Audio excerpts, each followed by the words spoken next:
Welcome to the fourth lab of Introductory Physics. In this lab we will show the oscillation of a spring. To examine the motion of a spring mass system, which has two components, one is the x component and the second is the y component, we are using Newton's second law of motion and the energy principle. So we can go direct to the theory. Newton's second law, as you know, is the final velocity is equal to the initial velocity plus the net force divided by the mass of the object times the change in time, where the net force has two components. One is the spring force, this can be determined by Hooke's law, and one is the force of the gravitation, which is basically m times g. And the new position is equal to the initial position plus the average velocity times the change in time. As I said, the spring force is determined by Hooke's law, and therefore the spring force is equal to a spring constant times the change in length.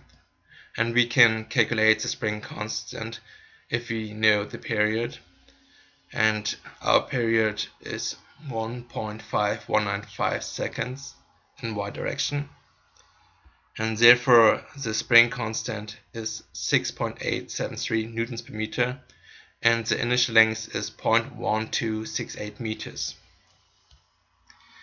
As I said, we have also the energy principle, and it means that energy is conserved.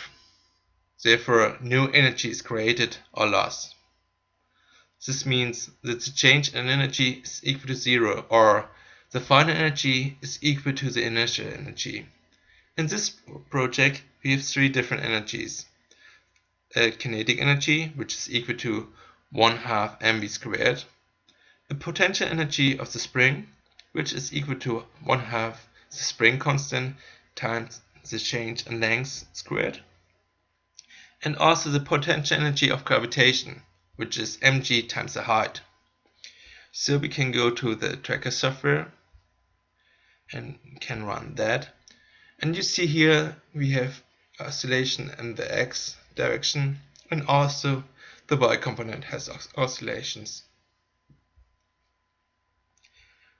So we can go now to Python and can immediately run it.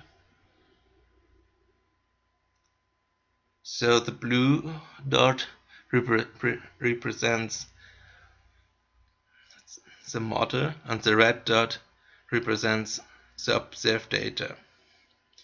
And we have also some curves. The blue curve is the kinetic energy, red curve is the potential energy of the gravitation, green curve is the potential energy of the spring, and the yellow curve is the change in total energy.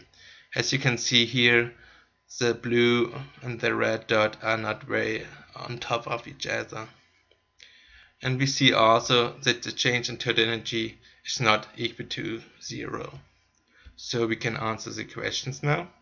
The first question asks, is the energy principle satisfied? As we saw, the energy principle is not satisfied because the change in energy is not zero, even though it's very close, as you can see. It's maybe 10 to the minus 5 joules.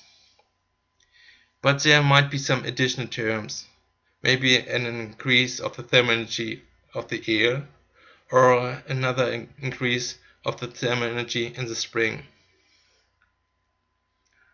The other question asks to show the oscillations in the x and y direction. We see here the oscillation in the x direction are basically always the same, where in y direction the oscillations are basically damp, so the maximum amplitudes are becoming lower. So what does it mean? The x component can be seen basically as a pendulum and has a period of 1.6619 seconds. I show here a pendulum, and the equation for the period is 2 pi square root of L divided by G. And the y component can be seen as the spring and has a period of 1.5195 seconds, so the periods are not equal. But there's also a different equation for calculating the period. The period of the spring is 2 pi square root of m divided by the spring constant.